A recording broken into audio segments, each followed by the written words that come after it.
Vamos orar. Pai querido, mais uma vez suplicamos a Tua presença, a Tua direção e a iluminação do Teu Santo Espírito. Ajuda-nos a entender a Tua palavra, em nome de Jesus. Amém. Amém. Vamos a estudar hoje um assunto um tanto quanto desconhecido pelo mundo cristão, porque se você pergunta a qualquer cristão lá na rua se existe um santuário nos céus, vai abrir os olhos com admiração e perguntar: o quê? Santuário lá nos céus? Porque todo mundo sabe que Israel nesta terra tinha um santuário, mas que existisse um santuário lá nos céus vai parecer novidade para muita gente. No entanto, quero ler Hebreus 9, 23, para mostrar que a Bíblia é contundente ao afirmar que existe um santuário lá nos céus. Diz assim: era necessário, portanto, que as figuras das coisas que se acham nos céus, versículo 24, porque Cristo não entrou em santuário feito por mãos, figura do verdadeiro, porém no mesmo céu, para comparecer agora por nós diante de Deus. Cristo não entrou em santuário feito de mãos.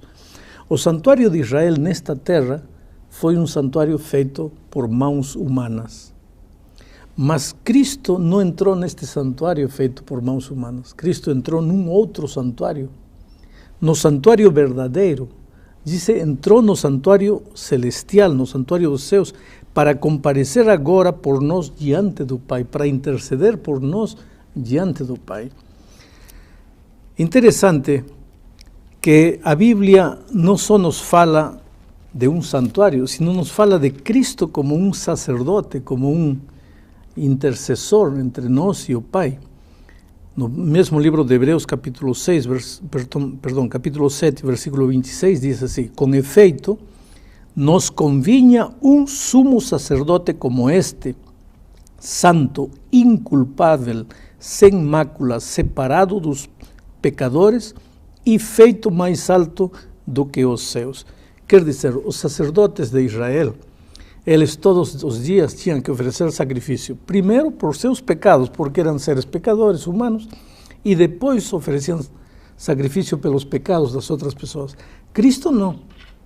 Cristo não tinha pecado em si, portanto, ele é um sacerdote perfeito, sem culpa, sem mácula, e ele, como sacerdote nosso, trabalha em nosso favor diante do Pai lá no santuário celestial. Agora, Deus deu a Israel uma ordem, e essa ordem está registrada aqui em Êxodo capítulo 25, versículo 8. A ordem diz: e me farão um santuário para que eu possa habitar no meio deles. Me farão um santuário. Aqui encontramos o primeiro propósito da existência do santuário. Deus é um Deus que quer ter um relacionamento pessoal com seus filhos, com suas criaturas. Deus não quer ser um Deus alheio, distante. Ele quer chegar perto, quer chegar próximo, quer estar em meio das suas criaturas. Queria estar em meio do povo de Israel e por isso disse: far-me-ão um santuário e eu habitarei em meio deles. Agora, de que maneira, de que forma seria esse santuário? No mesmo capítulo 25 de Êxodo, no versículo 40, Deus dá a instrução a Moisés, diz: vê, pois, que tudo faças segundo o modelo que te foi mostrado no monte. Quer dizer, no Monte Sinai, Deus mostrou para Moisés o santuário celestial, aquele santuário que não foi feito com mãos humanas, e deu-lhe a ordem: far-me-ão um santuário nesta terra, mas vão a seguir as instruções que estou te dando, vão a seguir o modelo que estou te mostrando. Então Moisés transmitiu o modelo para os construtores aqui na terra, e os israelitas, pois, prepararam o santuário celestial, onde Deus mostrava seu plano de salvação para o ser humano. E aqui vem o segundo propósito do santuário. Porque o primeiro propósito do santuário é: Deus quer morar entre suas criaturas, entre seus filhos. Por isso, há um santuário. Segundo propósito do santuário: Deus quer mostrar de maneira prática o plano da salvação para seus filhos. Por isso, os israelitas, cada dia, quando iam levando um cordeiro, e o sacerdote sacrificava o cordeiro, e o sangue do cordeirinho molhava o chão, o israelita tinha que ter em mente que a sua salvação não dependia desse cordeiro, mas que esse cordeiro simbolizava o cordeiro de Deus que um dia seria sacrificado na cruz do Calvário, seu sangue seria derramado na cruz do Calvário. Por que sangue? Sabe, porque aqui o próprio autor de Hebreus, no capítulo 9, versículo 22, diz: com efeito, quase todas as coisas, segundo a lei, se purificam com sangue, e sem derramamento de sangue não há remissão de pecado. Então, para haver perdão, para haver remissão de pecado, tinha que derramar-se sangue. Mas para que o israelita entendesse que o preço de seu pecado era o derramamento de sangue, eles tinham que sacrificar um cordeirinho. Mas esse cordeirinho era apenas um símbolo do verdadeiro Cordeiro de Deus que um dia derramaria seu sangue. Então, todo o plano de salvação está ilustrado no santuário, nos móveis, na mesa, nos pães, nos candelabros. Tudo tem de alguma coisa que ver com a explicação do plano do santuário que Deus quer que nós, como seres humanos, o plano de salvação, que Ele quer que nós entendamos. Pastor, a sua explicação foi bem clara a respeito da história, do porquê do santuário ali do povo de Israel, que é a história, passado. E também ficou bem claro aí em Hebreus que tem um santuário no céu. Agora então vem a minha inquietação. Mas para quê? Por que um santuário no céu? Quando Deus pediu a Israel que construísse um santuário nesta terra, disse: me fará um santuário e eu habitarei. O primeiro propósito, enfatizei na introdução, que Deus quer morar entre seus filhos. Agora, tem uma coisa interessante, está registrada aqui no primeiro livro dos Reis, capítulo 8, versículo 26, quando Salomão está dedicando o templo que construiu para Deus. Ele diz assim: agora, pois, ó Deus de Israel, cumpra-se a tua palavra que disseste a teu servo Davi, meu pai. E o versículo 27 diz: mas, de fato, habitaria Deus na terra? Eis que os céus, e até o céu dos céus, não te podem conter, quanto menos esta casa que eu edifiquei. Quer dizer, o que Salomão está dizendo aqui é interessante. Veja, Deus não está limitado nem pelo tempo nem pelo espaço, está por cima de tudo isso. Deus é espiritual e eterno. Já a criatura, os seres humanos, os anjos, estamos limitados pelo tempo e pelo espaço, porque somos finitos e somos terrenos carnais. Estamos limitados, aprisionados pelo tempo e pelo espaço. Agora, o que mais Deus quer é se relacionar com seus filhos, se comunicar com seus filhos, manter comunhão com seus filhos. Como um Deus que não está limitado pelo tempo e pelo espaço pode entrar em contato com uma criatura limitada pelo tempo e pelo espaço? Esse ponto de convergência em que Deus sai do tempo sai de fora da dimensão do tempo e do espaço e entra no tempo e no espaço do homem, esse é o santuário.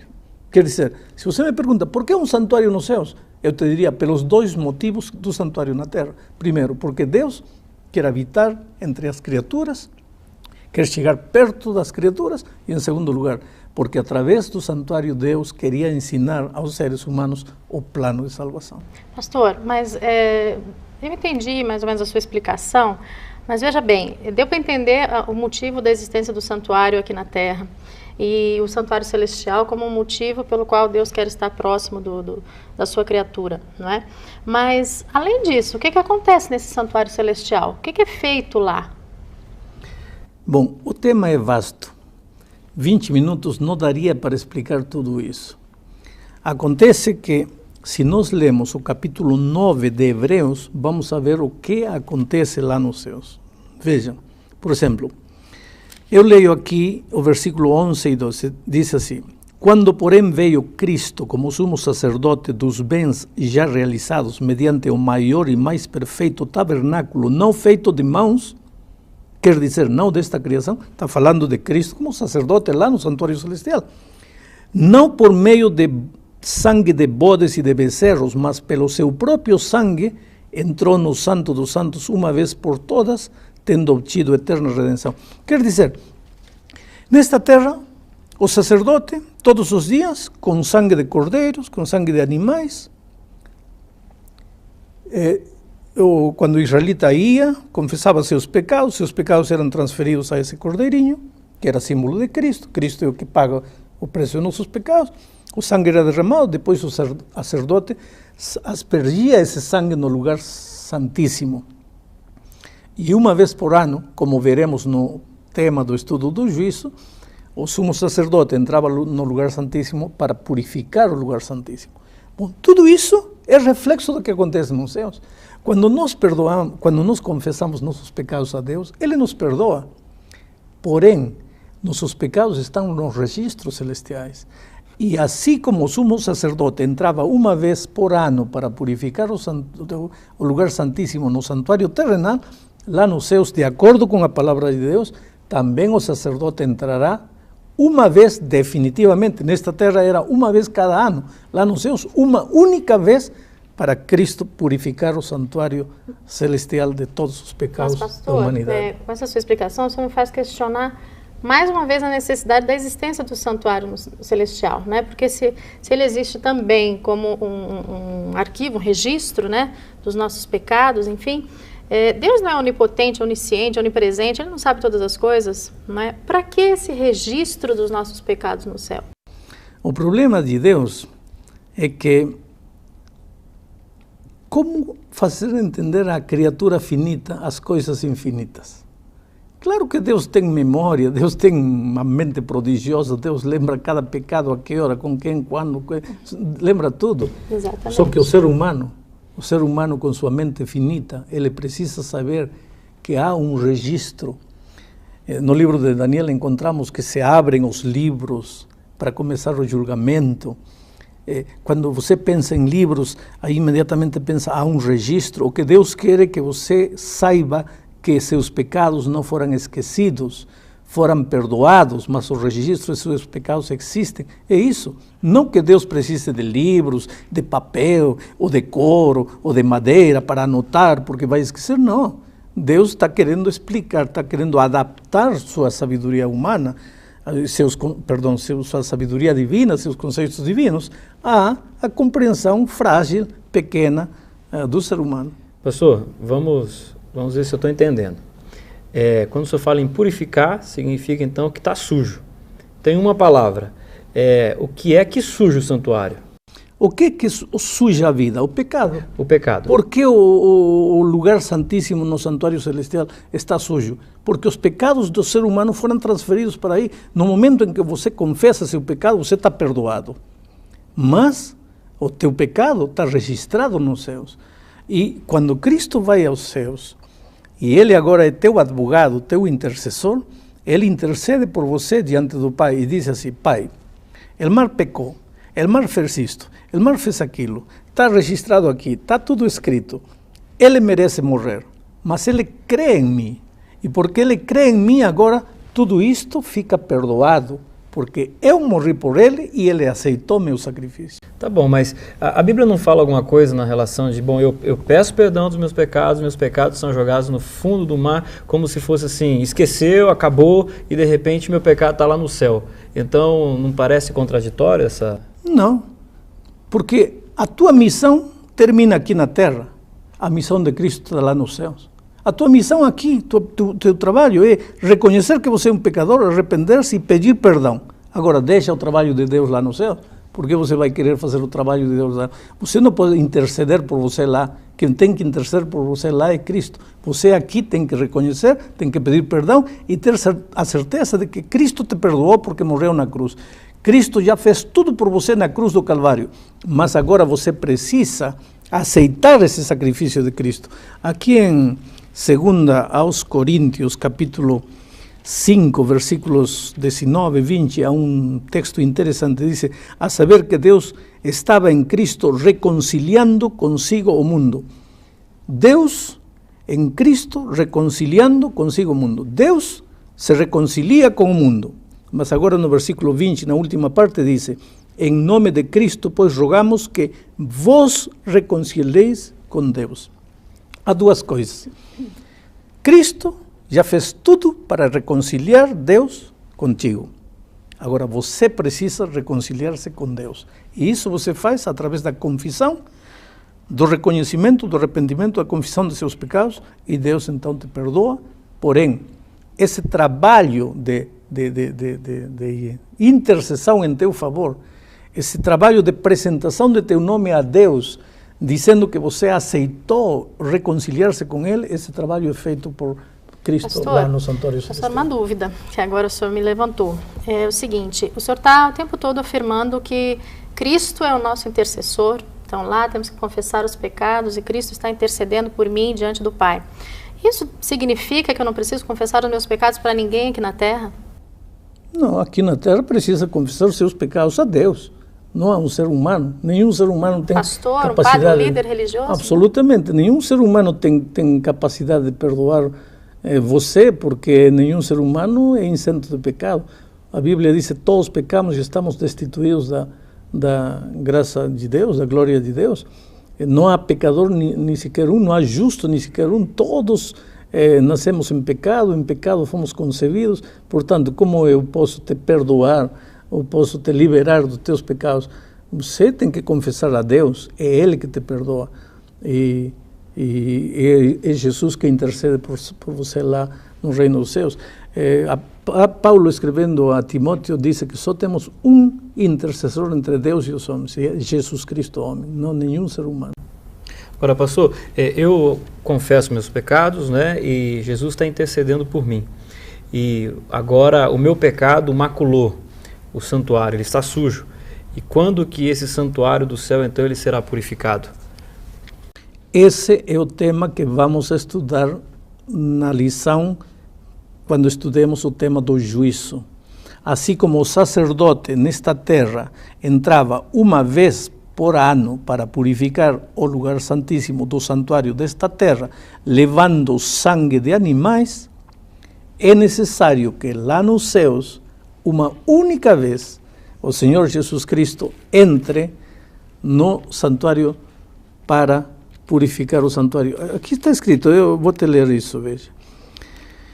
É necessário, portanto, que as figuras das coisas que se acham nos céus se purificassem. É decir, quem disse que tem que se purificar lá nos céus? Não sou eu. É a Bíblia. Diz, era necessário, portanto, que as figuras das coisas que se acham nos céus se purificassem com tais sacrifícios. Mas as próprias coisas celestiais devem ser purificadas com sacrifício a eles superiores. Que sacrifício? O sangue maravilhoso de Cristo. Diz assim, nem ainda, diz o versículo 26, ora, neste caso seria necessário que Jesus tivesse sofrido muitas vezes desde a fundação do mundo. Agora, porém, ao se cumprirem os tempos, se manifestou uma única vez por todas para aniquilar pelo sacrifício de si mesmo o pecado de todos nós.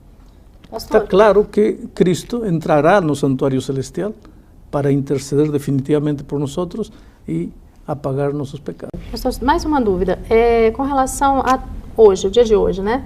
No passado, Deus, então, pediu que o seu povo tivesse um santuário semelhante ao santuário celestial. Por que hoje a gente não precisa também preservar esse tipo de simbolismo?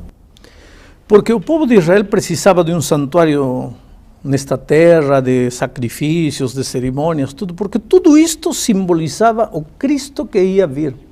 Mas Cristo, para Israel, Cristo ia vir. Para nós, a vinda primeira de Cristo já é um fato histórico. Cristo já veio, já é uma realidade.